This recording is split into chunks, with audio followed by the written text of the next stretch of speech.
Ayo, segera download Quran Tadabbur, tafsir dalam genggaman Anda. Bismillahirrahmanirrahim. Assalamualaikum warahmatullahi wabarakatuh. Alhamdulillahi ala ihsani wa syukru lahu ala taufiqihi wa amtinani. Asyhadu an la ilaha illallah wahdahu la syarika lahu ta'ziman li sya'ni wa asyhadu anna Muhammadan abduhu wa rasuluhu da'ila ridwani. Allahumma shalli alaihi wa ala alihi wa ashabihi wa ikhwani. Para ikhwan dan akhwat, para jamaah Masjid Asra yang dirahmati oleh Allah Subhanahu wa taala. Pada kesempatan kali ini kita akan bahas tentang nikmat kesehatan ya.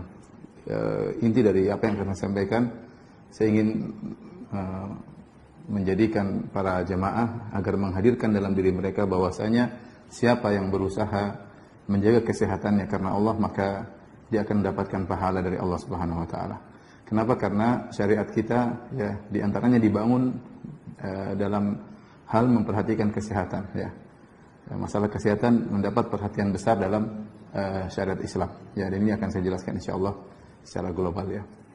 Oleh karenanya jika kita tahu bahwasanya syariat perhatian terhadap kesehatan, tentunya kita juga harus perhatian terhadap kesehatan sebagai bentuk menjalankan syariat Islam dengan baik. Saya akan buka dengan mukaddimah ya.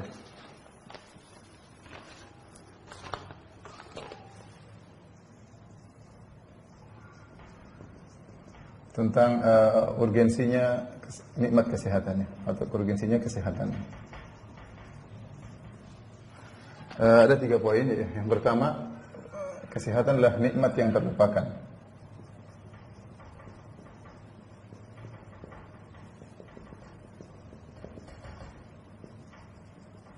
Ada pepatah Arab mengatakan as-sihha tajun ala ru'usil as-sihha la yarahu ilal marda. Pepatah Arab mengatakan kesehatan itu adalah mahkota yang diletakkan, yang berada di atas kepala-kepala orang yang sehat. Tetapi yang bisa melihatnya hanya orang-orang yang sakit. Saya ulangi, kata mereka, kesehatan itu adalah mahkota yang ada di atas kepala-kepala orang yang sehat, tetapi yang tidak ada yang bisa melihatnya kecuali orang-orang yang sakit. Orang yang sehat itu sendiri terkadang tidak melihat bahwasanya nikmat kesehatan adalah mahkota yang ada di kepalanya. Ini kenyataan bahwasanya kita sendiri terkadang lupa bahwasanya kesehatan adalah nikmat yang luar biasa. Betapa sering kita tahu nikmat sehat, tatkala kesehatan tersebut dicabut oleh Allah, baru kita tahu ternyata kesehatan adalah nikmat yang luar biasa. Kalau Anda tidak percaya, Anda silakan pergi ke rumah sakit, lihatlah orang-orang yang terbaring di atas tempat tidur. Di antara mereka ada orang yang kaya raya ya. Tapi tatkala kesehatan dicabut oleh Allah Subhanahu wa taala, sungguh dia merasakan penderitaan, rasa sakit dan yang lainnya. Seandainya kalau dia mampu, dia ingin beli kesehatan berapapun harganya, dia mau keluarkan uang ya. Tapi dia tidak mampu. Tetap aja dia terbaring di atas tempat tidur dengan kekayaan yang berlimpah ruah. Maka orang yang kaya tersebut yang terbaring di atas tempat tidur, sungguhnya dia kaya dengan hartanya, dia miskin dengan kesehatannya. Anda yang mungkin uang tidak seberapa, tapi Anda membeli kesehatan, sungguhnya itu adalah salah satu nikmat yang sangat berharga. Yang dengan nikmat kesehatan tersebut Anda bisa merasakan banyak kenikmatan dunia. Anda bisa melakukan ibadah dengan sebaik-baiknya. Anda bisa belajar, Anda bisa melakukan banyak aktivitas dengan kesehatan yang Allah berikan kepada Anda. Oleh karenanya, jangan lupakan bahwasanya kesehatan adalah nikmat yang luar biasa. Makanya Nabi SAW sudah ingatkan ya, bahwasanya nikmat tersebut terlupakan. Kata Nabi SAW, nikmatani maqbunun fihima katsirun minan nas, as-sihha wal faragh. Kata Nabi SAW, 2 kenikmatan yang terlupakan, yang manusia terpedaya. 2 kenikmatan yang banyak manusia terpedaya. Dia itu lalai, tidak dia manfaatkan dengan sebaik-baiknya, maka disebut dia tertipu. Maghbun artinya tertipu ya. Karena itu 2 kenikmatan, kenapa dia bisa tertipu? Karena dia tidak mengagungkan nikmat tersebut. Dia tidak menghargai nikmat tersebut ya. 2 nikmat tersebut adalah as-sihhatu wal faragh, kesehatan dan waktu luang. Ini menunjukkan tentang urgensinya kita harus mengingat tentang nikmat kesehatan. Kemudian bagaimana ya Islam ya, Islam memperhatikan atau memperhatikan nikmat kesehatan.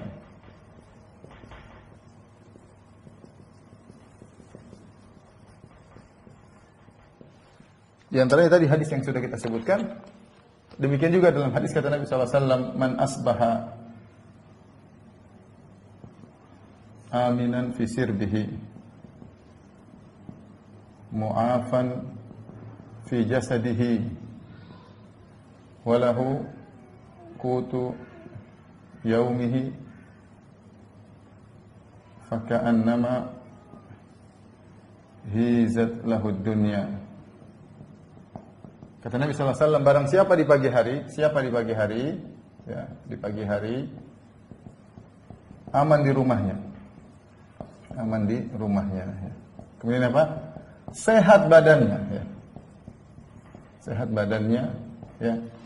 Kemudian dia punya makanan hari itu.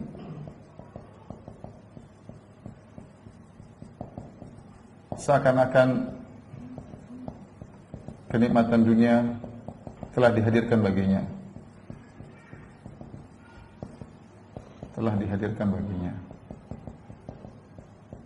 Yang ingin saya perhatikan di sini atau kita perhatikan di sini, kata Nabi SAW, barang siapa aman di rumahnya, sehat badannya. Di antara nikmat yang perlu kita ingat-ingat ya. Pagi-pagi kita nikmat, subhanallah, kita dalam kondisi sehat.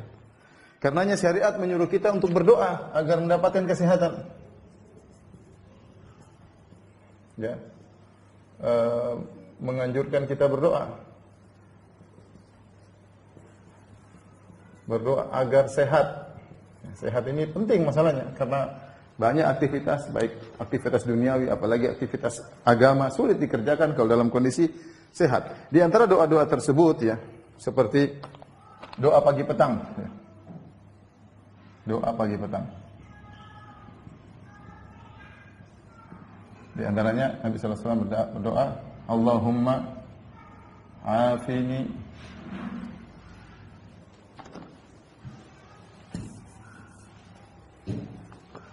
ini insyaallah kawan-kawan ada di zikir pagi petang, Allahumma afini fi jasadi wa afini fi sam'i wa'afini fi basari wa'afini fi basari la ilaha illa anta, dan seterusnya ya, doa yang masyhur yang maknanya ya Allah ya, sehatkanlah aku pada jasadku. Afiyah itu apa? Afiyah artinya sehat. Afiyah artinya sehat, jauh dari cacat atau sakit. Yaitu ya Allah, sehatkanlah badanku.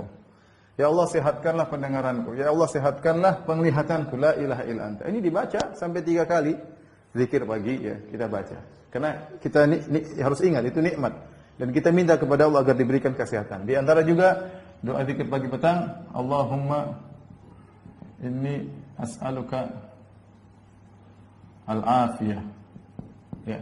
Allahumma inni as'aluka al-afiyata fid dunya wal akhirah. Allahumma inni as'aluka al-afa wal afiyah fi dini wa dunyaya wa mali wa ahli, dan seterusnya. Ya, jadi minta kepada Allah al-afiyah. Al-afiyah itu keselamatan. Al-afiyah ya, di antara makna afiyah adalah keselamatan ya.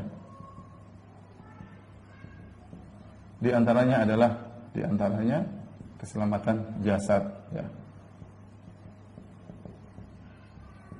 Jadi kita berdoa kepada Allah Subhanahu wa taala agar diberi kesehatan. Banyak doa lagi seperti Allahumma inna a'udzubika, ya Allah aku berlindung kepada Engkau min sayyi'il asqam. Ya Allah aku berlindung kepada Engkau dari penyakit-penyakit yang buruk ya. Berlindung dari penyakit-penyakit yang buruk.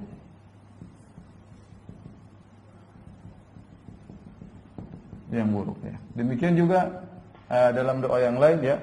Allahumma na'udzubika min munkaratil akhlaq wal a'mal wal adwa ya. Berlindung dari munkaratil adwa. Al adwa. Yaitu berlindung dari penyakit-penyakit yang berbahaya ya. Penyakit-penyakit yang berbahaya. Baik, dari 3 hal ini aja kita tahu bahwasanya kesehatan merupakan kenikmatan yang jangan dianggap sepele dan harus kita syukuri ya. Harus kita syukuri ya. Dan tentu kenikmatan tersebut akan diminta pertanggungjawaban oleh Allah Subhanahu wa taala apa yang kita gunakan dengan nikmat tersebut. Baik, ini mukaddimah. Setelah ini saya akan menjelaskan tentang bagaimana perhatian Islam terhadap kesehatan. Tolong dihapus ya.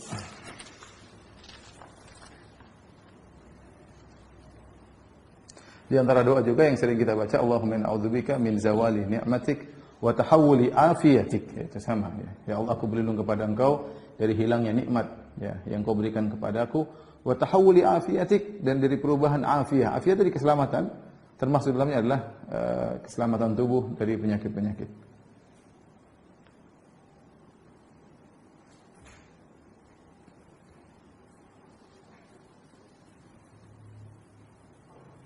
Pada poin berikutnya kita akan bahas bagaimana tentang perhatian Islam tentang masalah kesehatan. Bahwasanya syariat ini yang mulia ini penuh dengan perhatian terhadap kesehatan. Dari beberapa sisi insya Allah saya jelaskan pada bagian berikut ini insya Allah ta'ala.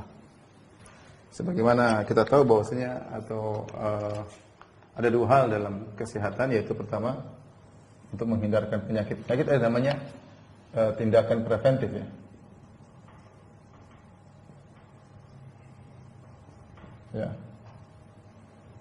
Ya, pencegahan dari hilangnya kesehatan atau dari datangnya penyakit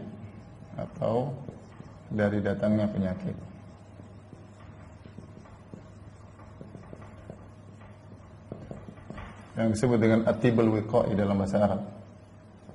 At-tib al-wiqai.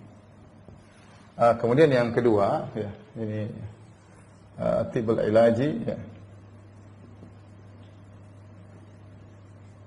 Yaitu pengobatan bagaimana pengobatan jika telah ditimpa dengan penyakit.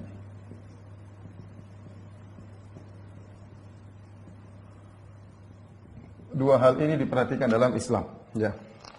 Adapun tindakan preventif ya, banyak sekali Islam menyuruh kita untuk menjaga kesehatan. Misalnya dalil umum ya, seperti sabda Nabi Shallallahu Alaihi Wasallam, la darar wala dirar. Seperti la darar wala dirar, sabda Nabi Shallallahu Alaihi Wasallam ya. Tidak boleh ada kemudaratan. Kemudaratan baik untuk diri sendiri maupun untuk orang lain. Tidak boleh kita memberi mudarat pada diri sendiri ataupun mudarat pada orang lain. Makanya dengan dalil inilah para ulama mengharamkan misalnya merokok. Kenapa? Merokok bisa merusak diri. Kemudian juga bisa mengganggu orang lain ya. Ini kaidah umum. Contoh lagi seperti firman Allah Subhanahu wa taala, "Wala tulqu bi aydikum ila tahlukah." Kata Allah Subhanahu wa taala, jangan paparkan dirimu dalam kebinasaan ya, dalam kebinasaan. Semua hal yang berbahaya, baik dalam berbahaya ya, terutama baik dalam hal masalah dunia ataupun masalah agama, tidak boleh seorang memaparkan dirinya dalam hal tersebut. Maka ini dalil umum. Intinya kita tidak boleh membuat diri kita menjadi sakit atau menghilangkan kesehatan dari diri kita dengan sengaja ya. Taib, adapun bentuk-bentuk preventif yang diajarkan dalam Islam sangat banyak ya. Taib, di antara bentuk-bentuk preventif tersebut misalnya Islam memperhatikan kebersihan. Masalah kebersihan. Dan ini contohnya sangat banyak. Contoh tentang kebersihan apa misalnya kebersihan adalah syarat sholat ya. Syarat sholat, kita tahu sholat tidak boleh dikerjakan kecuali Anda bersih ya. Dengan berwudu itu adalah bentuk kebersihan, mencuci wajah, mencuci kaki, mencuci tangan ya. Atau kalau Anda junub dengan mandi junub, baru Anda bisa sholat ya. Sebagaimana juga tatkala Anda mau tawaf juga Anda dianjurkan untuk dalam kondisi bersuci. Kemudian bukan cuma itu, disyaratkan juga harus bersih pakaian harus bersih. Kemudian juga disyaratkan harus bersih tempat kita sholat ya. Tidak boleh seorang sholat di tempat yang najis ya. Siapa yang sholat di tempat najis, sholatnya tidak sah. Ini dari bahwasanya syariat memperhatikan masalah kebersihan. Misalnya juga kebersihan gigi misalnya. Ya, gigi terlalu banyak dalil tentang sunnahnya siwak, ya. Sunnahnya bersiwak.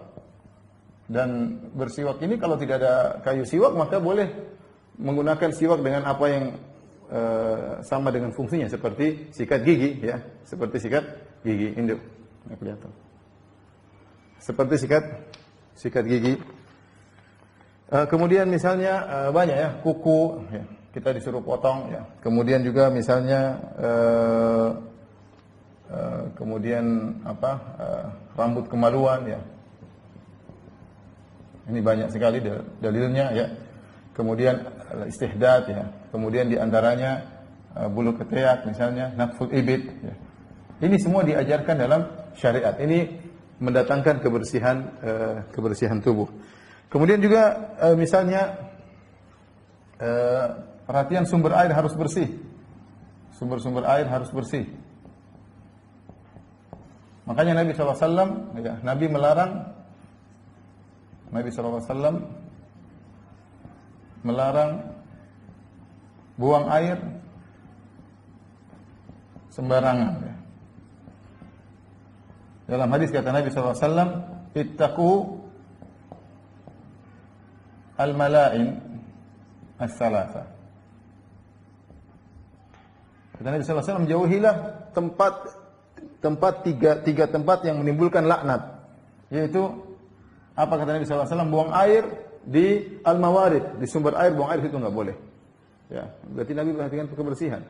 Kemudian juga misalnya Nabi melarang buang air di tengah jalan, orang lewat nanti kena kotoran. Kemudian fizil, Rasulullah juga melarang buang air di tempat teduh. Ada pohon rindang, buang air itu enggak boleh. Mau kencing, mau air besar, ya, orang terganggu. Ya.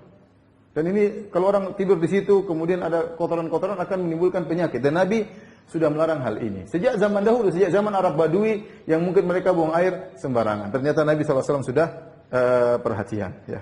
Contoh juga Nabi SAW melarang buang air kencing di buang air kecil, kencing di air yang tenang, air yang tidak mengalir. Ya. Al-baul fil ma'ir raqid, al-ma'id da'im. Rasulullah SAW larang, menunjukkan Rasulullah perhatian terhadap sumber air, jangan dikotori ya. Apalagi sumber air tersebut orang sering datang, orang sering mengambil, maka intinya Rasulullah SAW menyuruh menjaga kebersihan. Contoh juga misalnya Nabi SAW memerintahkan menutup makanan, dan ini datang dalam banyak dalil. Di antaranya sabda Nabi SAW, ya, atfi'ul masabih bil lail idza raqadtum. Kata Nabi SAW, matikanlah lampu di malam hari kalau kalian tidur ya. Ya, apalagi lampu dahulu dibuat dari api, ya bahaya kalau tidak dimatikan, bisa jadi jatuh atau membakar dan yang lainnya. Kemudian aglikul abwab, kata Nabi SAW, tutup pintu. Kemudian kata Nabi SAW, wa auku al-asqiyah. Wa auku al-asqiyah yaitu tempat-tempat air dahulu yang terbuat dari kulit ya, kulit kemudian isi air, kata Nabi suruh ikat, jangan terbuka. Karena bisa jadi masuk kotoran, bisa jadi tumpah dan yang lainnya. Kemudian kata Nabi SAW, wa khammiru ta'am wa syarab, dan tutuplah makanan dan minuman. Ya. Jadi kalau ada makanan, tutup itu sunnah. Jadi kalau kita setelah makan tutup, jangan dibiarkan makanan terbuka. Ini sudah diajarkan oleh Nabi SAW 1400 tahun yang lalu. Kita tutup, bismillah, dapat pahala nggak? Dapat. Tutup minuman, dapat pahala nggak? Dapat. Ya, mungkin ada sisa kolak, sisa apa, tutup. Ya, atau dimasukkan di kulkas, intinya tertutup, jangan dibiarkan terbuka. Ya, ini menunjukkan Nabi menyuruh kita untuk menjaga kebersihan. Ya. Baik. Kemudian perkara yang kedua, misalnya yang sedang ramai sekarang yang berkaitan dengan penyakit menular, pandemi misalnya ya. Kalau dahulu ada namanya wabah taun ya. Sudah sering kita bahas permasalahan ini, bagaimana sunnah-sunnah yang diajarkan oleh Nabi sallallahu alaihi wasallam. Misalnya jangan ya mendekati orang yang sakit ya, sakit menular. Karena Nabi sallallahu alaihi wasallam la yurid al-musih 'alal mumrid. Jangan orang yang sakit mendatangi orang yang sehat datangi orang yang sakit ya, kecuali menggunakan alat-alat tertentu. Ini kita bicara zaman dahulu. Kenapa Rasulullah SAW melarang orang yang sehat datang ke orang yang sakit? Karena ada penularan. Makanya Nabi SAW mengatakan firra minal majzum firaraka minal asad. Ya, firaraka minal asad. Larilah dari orang yang sakit menular ya, lepra dan yang lainnya sebagaimana kau lari dari singa. Berarti benar-benar perhatian, suruh lari seperti lari dari singa. Kenapa? Karena khawatir ada penularan. Ya, Rasulullah menyuruh kita untuk menempuh sebab atau kita bilang ikhtiar. Ini sudah diajarkan oleh Nabi SAW bagaimana menyikapi orang yang membawa penyakit menular. Kemudian juga Nabi mengajar tentang isolasi. Ya. Isolasi, ya. Bahkan isolasi kota. Ya. Ya, seperti Nabi SAW mengatakan, "Idza sami'tum sami'tum waba'an fi atau ta'unan fi bi ardin," ya, jika kalian mendengar ada ta'un di sebuah kota, maka jangan kalian datang. Dan jika kalian mendengar ada wabah di suatu kota dan kalian berada di situ, jangan keluar. Ini namanya isolasi. Yang sudah terkurung dalam suatu tempat, jangan keluar, yang dari jauh jangan masuk. Kata para ulama, kecuali kalau seluruhnya sudah sama hukumnya, maka boleh berpindah-pindah. Ya, tapi intinya Nabi mengajarkan bagaimana menghadapi penyakit menular, dan ini juga berkaitan dengan tindakan preventif ya. Kemudian juga misalnya syariat mengajarkan nutrisi yang baik ya. Yang baik dan halal tentunya ya. Ini juga diajarkan dalam syariat. Misalnya syariat mengharamkan khamr ya. Tentu seperti narkotik ya. Ini juga hukumnya sama seperti khamr ya. Kemudian di antaranya bangkai ya. Di antaranya daging babi. Kemudian dihalalkan makanan yang halal.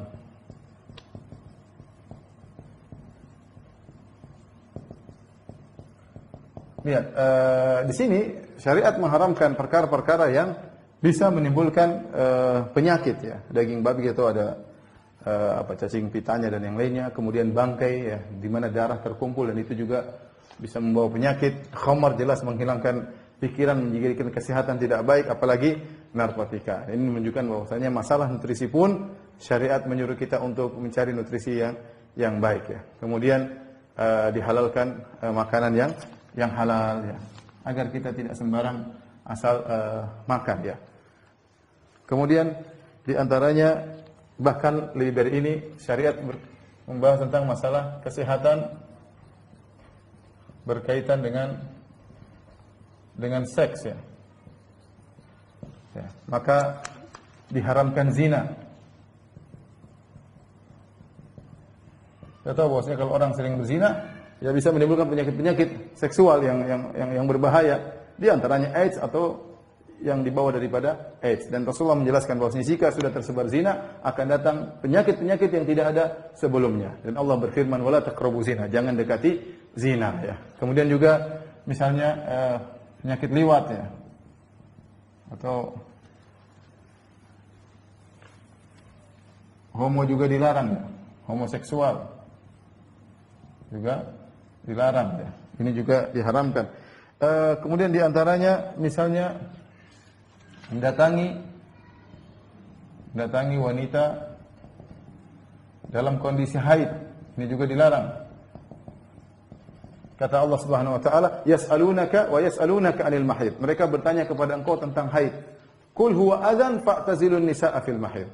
Katakanlah haid itu kotoran, najis.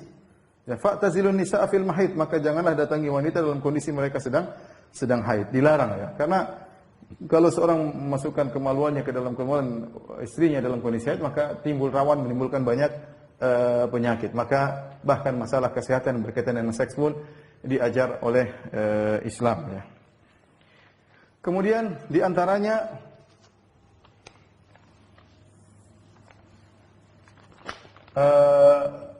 latihan fisik agar sehat.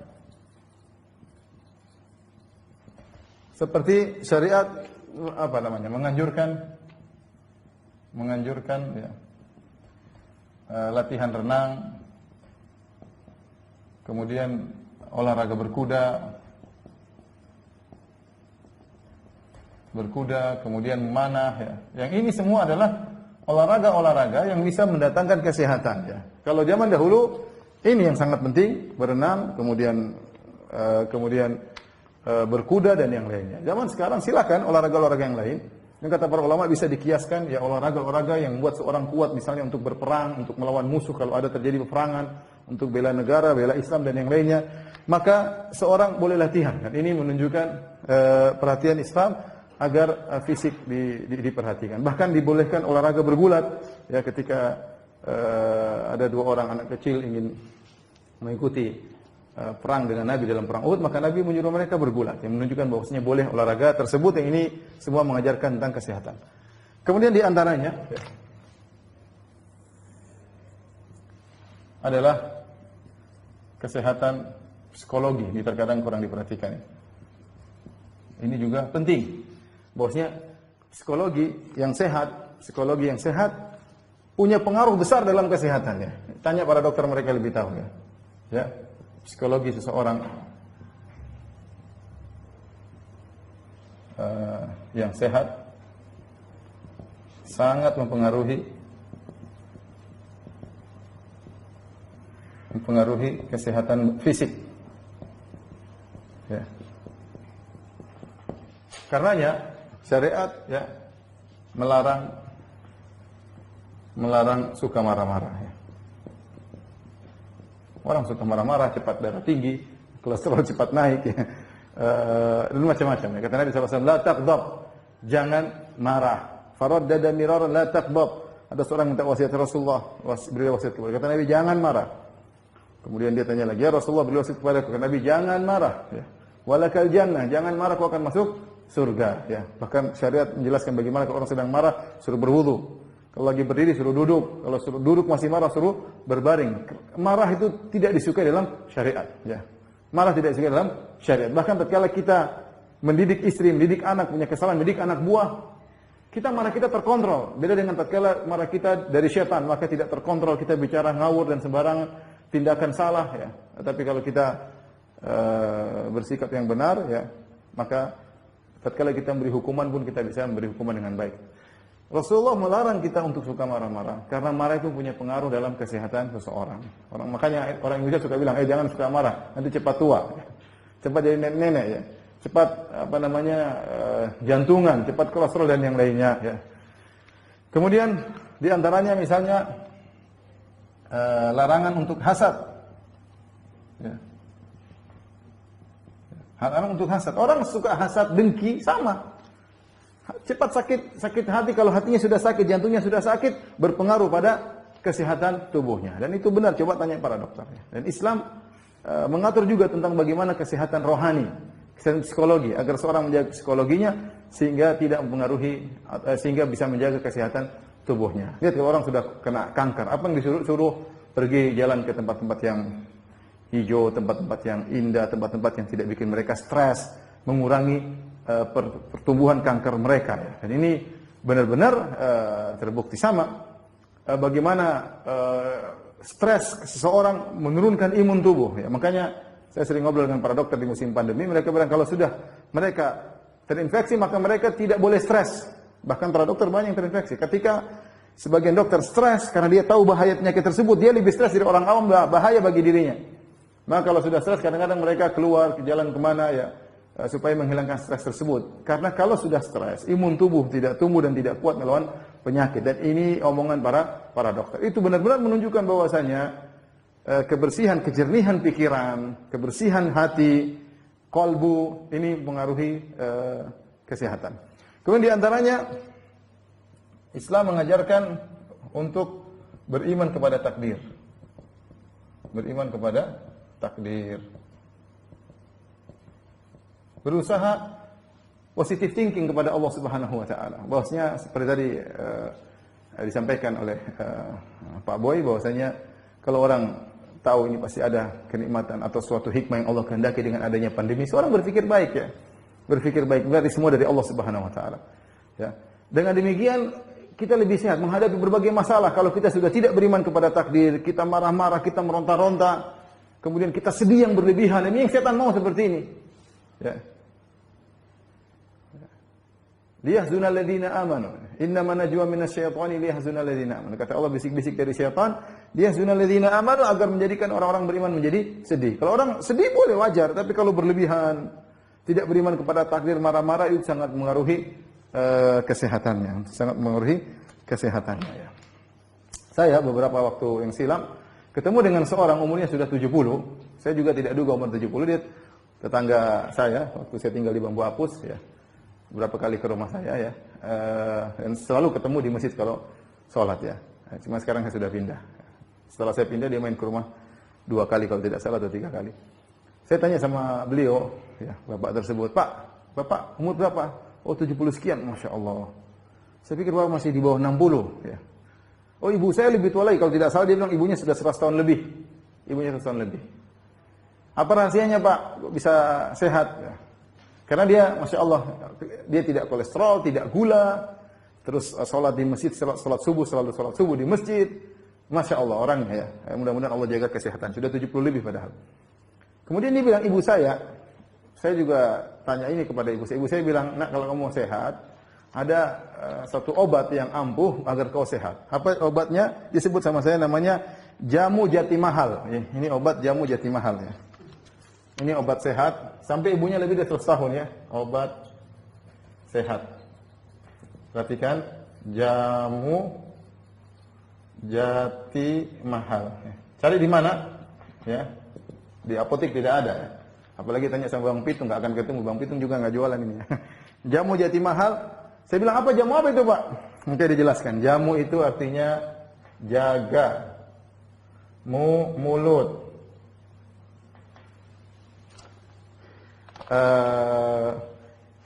Kemudian jaga hati, kemudian makan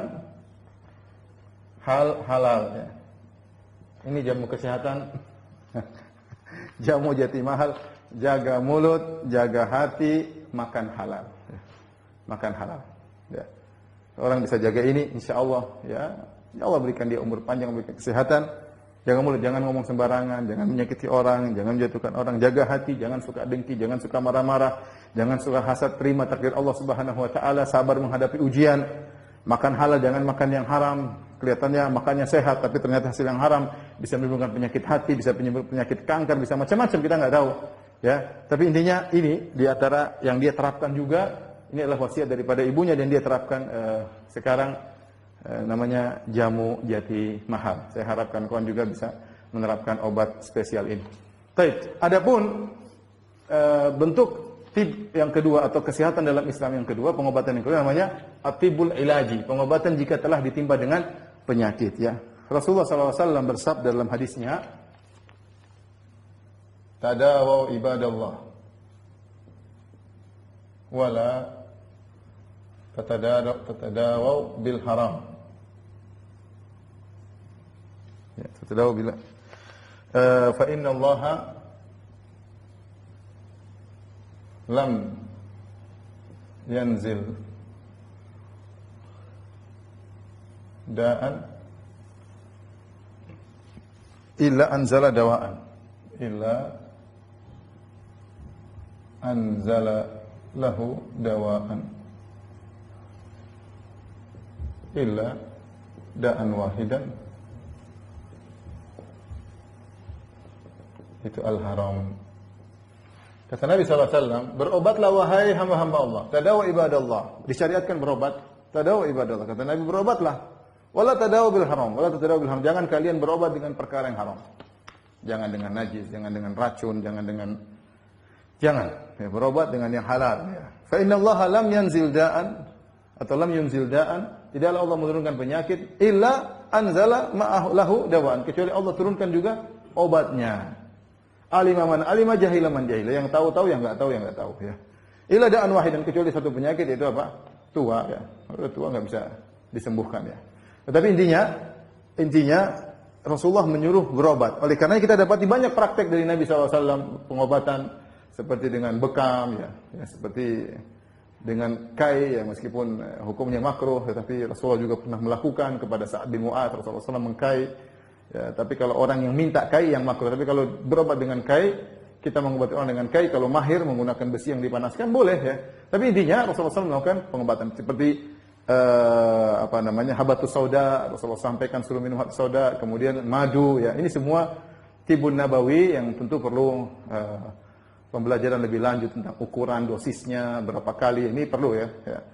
Karena meskipun habatus sauda, madu itu obat, tapi perlu dipelajari tentang berapa dosisnya, berapa kali minum dan seterusnya. Tapi Nabi SAW menganjurkan itu berobat. Adapun perinciannya maka kembalikan kepada masing-masing. Setiap zaman modern punya pengobatan yang canggih, yang terbaru. Kata Nabi SAW, antum a'lamu bi umuri dunyakum. Kalian lebih tahu tentang urusan dunia kalian ya. Oleh karenanya kita kaum muslimin berusaha beristihad bersungguh-sungguh untuk bisa menciptakan obat-obat, menemukan obat-obat yang baik, yang aman bagi penyakit-penyakit yang timbul ya. Wallahu alam. Setelah ini kita lanjutkan lagi poin yang terakhir. Subhanallah, saya baru ada seorang yang curhat kepada saya ya, kepada istri saya juga, seorang ya, bercerita tentang bagaimana keluarganya, bercerita tentang keluarganya di mana ayahnya sejak muda sudah terkena narkoba, terus sudah kecanduan, terjebak dengan narkoba ya, sehingga jadilah ibunya tidak diperhatikan, jadilah dia juga tidak diperhatikan ya, dan kondisi ayahnya sendiri perlu perhatian, membuat repot banyak orang. Wallahu alam kenapa dia bisa terjebak pertama, tapi akhirnya begitu, sudah rehabilitasi, kemudian kambuh lagi, rehabilitasi kambuh lagi, sampai akhirnya meninggal dunia. Entah sudah sembuh, entah belum, tetapi terus demikian dalam kondisi duduk, nggak bisa bergerak, karena awalnya dari narkoba. Karena kalau orang inginkan kesehatan, inginkan kenikmatan ya, yang ini mengancam kesehatan gara-gara kenikmatan sedikit, akhirnya dia mengorbankan banyak kenikmatan yang lainnya. Seperti orang minum khamar, khamar mungkin lezat bagi dia ya. Lezat, kemudian setelah itu dia sakit, pening kepala, habis duit dan yang lainnya, kemudian urusan ekonominya hancur lebur, kebahagiaannya hilang, entah hubungannya dengan istrinya, mungkin istrinya selingkuh, mungkin macam-macam, anaknya kacau balau. Gimana dia mengurus sementara dalam kondisi teler ya. Apalagi seorang sudah terjebak dengan narkoba, sulit ya. Sudah terjebak narkoba, ingin melepaskan diri berat kalau bukan dari taufik dari Allah Subhanahu wa taala. Itu makanya jangan pernah coba-coba untuk narkoba. Rokok saja orang sudah susah melepaskan diri dari rokok. Sudah kena sekali, padahal tidak enak, cuma apa gaya-gaya supaya dikatakan sama cewek-cewek keren. Mau tanya apa motivasi Anda merokok? Enggak ada, cuma ikut-ikutan teman supaya dianggap keren. Tapi sudah kecanduan, begitu kecanduan sulit untuk melepaskan candu rokok tersebut. Kalau rokok saja sulit melepaskan kecanduannya, bagaimana dengan narkoba ya? Akhirnya apa? Menghilangkan kebahagiaan ya. Ingin merasakan kenikmatan sebentar ya, kenikmatan. Tapi duit habis, merepotkan orang, jadi bahaninan orang, jadi bahan omongan orang. Akhirnya anak tidak diperhatikan, istri jadi kacau, kasihan ya. Oleh karenanya waspada, sebagaimana tadi dijelaskan oleh Pak Boy, hati-hati.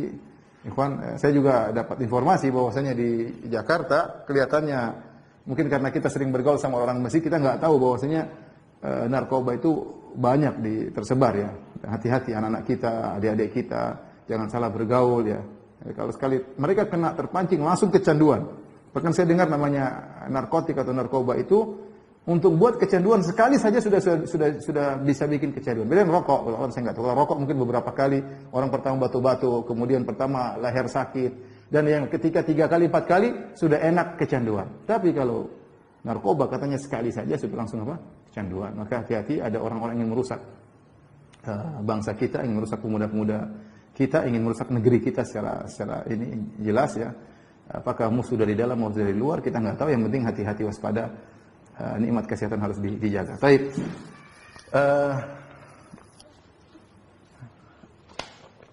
sikap seorang muslim terhadap nikmat kesehatan.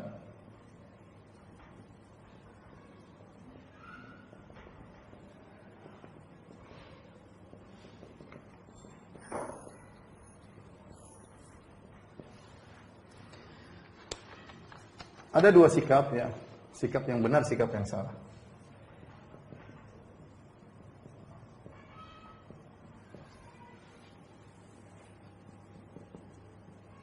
Sikap yang salah. Ya. Sikap yang benar, ya. Kesehatan tersebut adalah kesehatan tersebut digunakan, ya, untuk, ya, beribadah kepada Allah, menjadi hamba yang berkah, Apa yang berkah itu? Berkah itu bermanfaat, ya. Bermanfaat bagi orang di sekitarnya, bermanfaat karena Allah tentunya bagi orang-orang di sekitarnya, termasuk bagi tanah airnya, ya. Dia bermanfaat, ya. Jadi kalau kita punya kesehatan, manfaatkan sebenarnya untuk beribadah, ya. Kesehatan untuk beribadah kepada Allah Subhanahu wa taala, ya. Baik. Rasulullah SAW bersabda dalam hadisnya, Nabi SAW, khairun nas man tala umruhu wa hasuna amaluhu. Sebaik-baik manusia adalah yang panjang umurnya dan baik amalnya.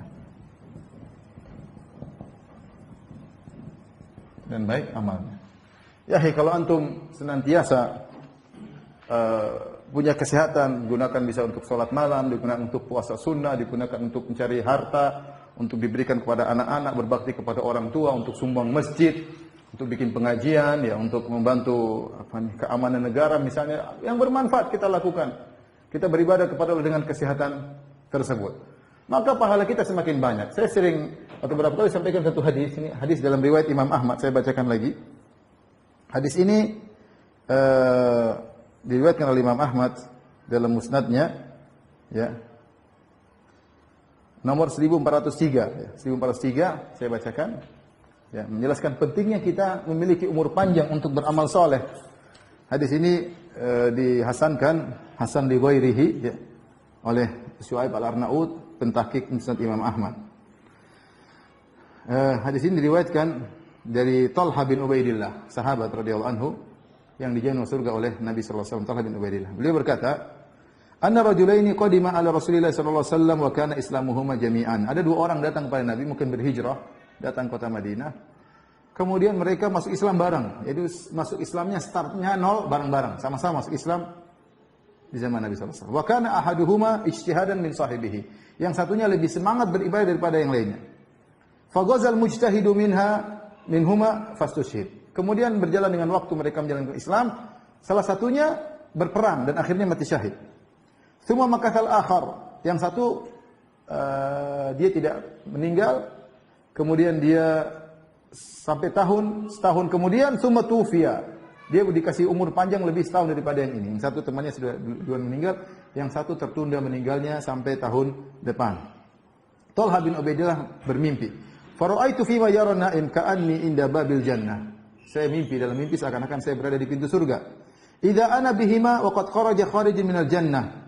Fa'idhina lilladzi tuwfiyal akhira minhuma. Maka tiba-tiba ada seorang keluar dari dalam surga, menuju keluar dari dalam surga, keluar ke pintu surga, kemudian mengizinkan orang yang terakhir mati, yang tertunda matinya setahun, untuk masuk surga lebih dahulu. Tsumma kharaja fa'adhina lilladzi istushhid. Kemudian setelah itu dia keluar lagi, orang yang mati syahid, yang mati lebih dulu, yang lebih rajin semangat ibadah, yang mati lebih dulu, kemudian baru belakangan masuk surga. Tsumma raja'a ilayya faqala li irji' fa innahu lam ya'dhan laka ba'd. Ya. Kemudian dua orang tersebut kembali berkata kepadaku, kau belum boleh masuk, kau belum diizinkan. Ini Talha mimpi. Ya. Fa asbaha Talha yuhadditsu bihin nas. Akhirnya Talha bangun, dia ceritakan tentang mimpi tersebut kepada orang-orang. Fa ajibu lidzalik, para orang heran dengan mimpinya. Ya. Kenapa heran? Karena yang satu lebih semangat rajin ibadah dan meninggal mati syahid, kok masuk surganya belakangan? Lebih dahulu yang meninggal belakangan setahun dan tidak mati syahid, kok dia lebih dulu masuk surga? Orang-orang pun heran. Fabalagha dzalika Rasulullah sallallahu alaihi wasallam. Sampailah kabar tersebut kepada Nabi, cerita hangat yang sedang tersebar di kota Madinah ketika itu. Maka Rasulullah berkata kepada para sahabat, "Min ayyi dzalika ta'jabun?" Jadi, kenapa kalian heran? Qalu ya Rasulullah, "Hadza kana ashadda ijtihadan thumma istujhid fi sabilillah." Ya Rasulullah, yang pertama, dia lebih semangat beribadah dan dia meninggal mati syahid. Wa dakhala al-jannata wa dakhala hadzal jannata qablahu, sementara temannya yang mati terakhir lebih masuk surga lebih dahulu. Maka Nabi berkata apa? Perhatikan, ini yang jawaban yang saya sampaikan agar kita menjaga kesehatan kita. Alaysa qad makkatha hadza ba'dahu sanah? Bukankah yang satunya ini yang masuk surga di luar? Setelah itu dia masih hidup setahun lagi? Ya. Faqalu bala, kata mereka, iya Rasulullah, dia meninggalnya setahun setelahnya. Qala wa adraka Ramadan fasamahu, bukankah dia mendapati bulan Ramadan dan dia puasa? Qalu bala ya Rasulullah. Wa shalla kadza wa kadza sajida fi sanah, bukankah selama setahun dia salat dan salat berkali-kali, berapa ratus sujud? Qalu bala, kata mereka, iya Rasulullah. Faqala Rasulullah sallallahu alaihi wasallam, falama bainahuma ab'adu ma bainas samai wal ardh, sungguh antara mereka itu antara langit dan bumi. Perhatikan, setahun ini yang diberikan umur oleh Allah kepada temannya yang kedua yang ibadahnya tidak seperti yang pertama, tapi membuat dia lebih masuk surga lebih dahulu.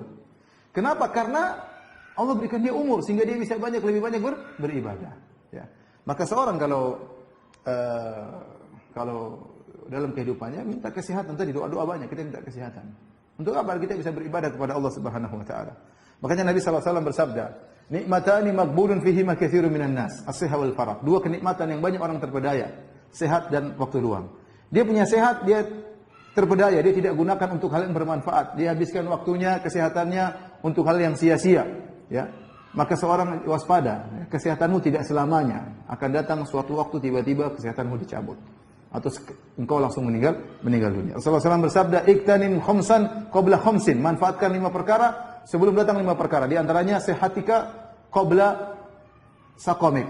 Sehatmu sebelum kau sakit. Manfaatkan sehatmu sebelum kau sakit. Mumpung kau masih sehat, masih bisa umrah, masih bisa haji, masih bisa berdakwah di kampung-kampung, masih bisa safar ke sana kemari. Nanti ada saatnya umrah sudah enggak kuat, haji sudah enggak kuat, mau berdakwah ke sana kemari sudah enggak kuat. Nah, mumpung masih sehat, kerjakan. Mumpung masih sehat, kerjakan. Dan di antara perkara yang menakjubkan, perhatikan ini ikhwan dan akhwat yang dirahmati Allah pada jamaah Masjid Asra. Kalau seorang di masa sehatnya dia terbiasa pada suatu kebiasaan tertentu, ibadah tertentu, maka ketika dia sakit, maka kebiasaan tersebut argonya tetap jalan. Kata Nabi SAW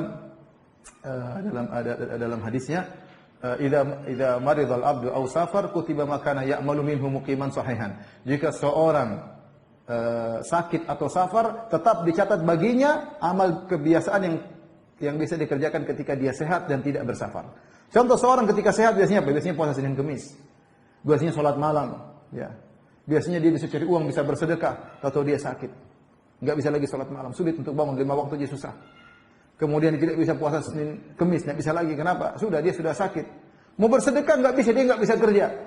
Tetapi karena ketika dia sehat itu kebiasaannya, meskipun dia sakit 10 tahun, 100 tahun dia sakit misalnya, tetap saja argo pahalanya jalan. Kenapa? Syariat sangat mulia mencatat argonya sesuai dengan kebiasaannya. Makanya ikhwan hati-hati.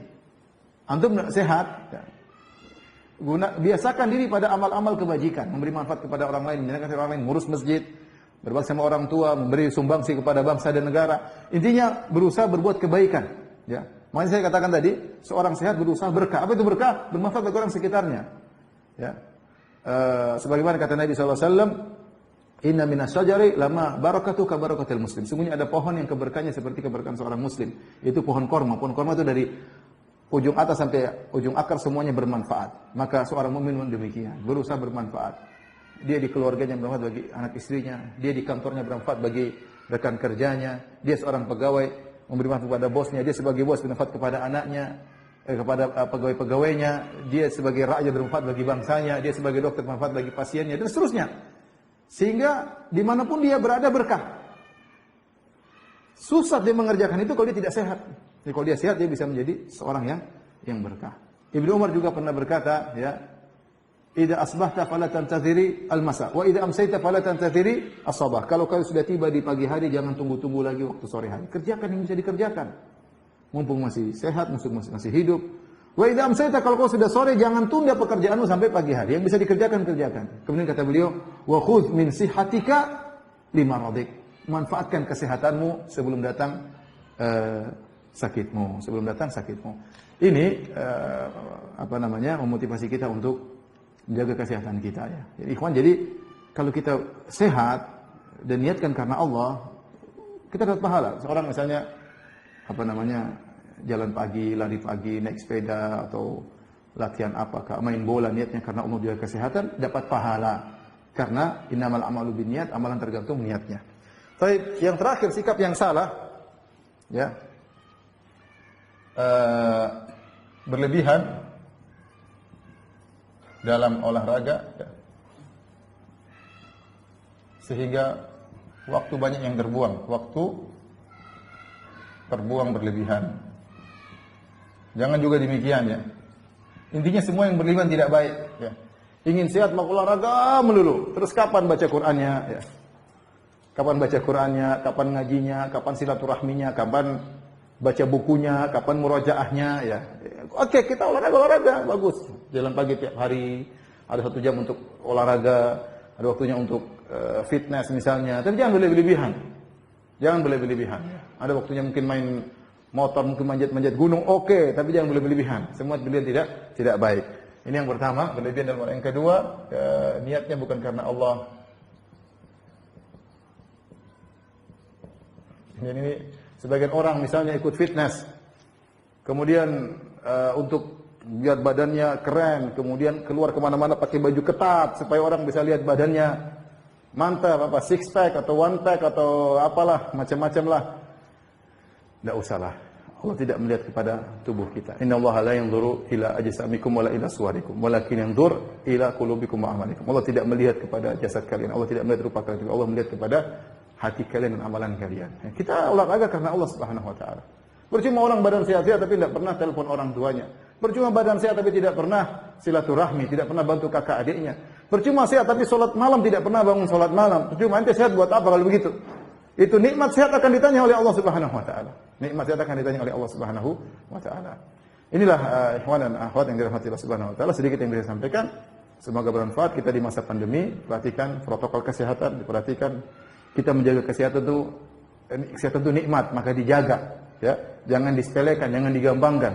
Sebagian orang sempat menulis bagaimana dia menyesal karena terlalu menggampangkan. Ya, kalau kita sudah berusaha, Allah mentakdirkan, itu lain cerita. Tapi jangan kita menggampangkan. Konyol namanya. Ya, konyol. Kalau kita sudah berusaha, protokol kesehatan, menjaga jarak, PSBB atau yang lainnya, ya, kemudian terkena penyakit, ya itu kita sabar, ihtisab, ya, mengharap pahala dari Allah Subhanahu wa taala. Kalaupun meninggal, insyaallah mati dengan pahala mati syahid. Wallahu a'lam bishawab. Demikian saja yang bisa saya sampaikan kepada para jamaah Asrah. Semoga pertemuan kita diberkahi oleh Allah Subhanahu wa taala, semoga Allah menjaga kesehatan kita dalam ketakwaan kepada Allah Subhanahu wa taala, dan semoga Allah mengampuni dosa-dosa kita. Wabillahi taufiq wal hidayah. Assalamualaikum warahmatullahi wabarakatuh.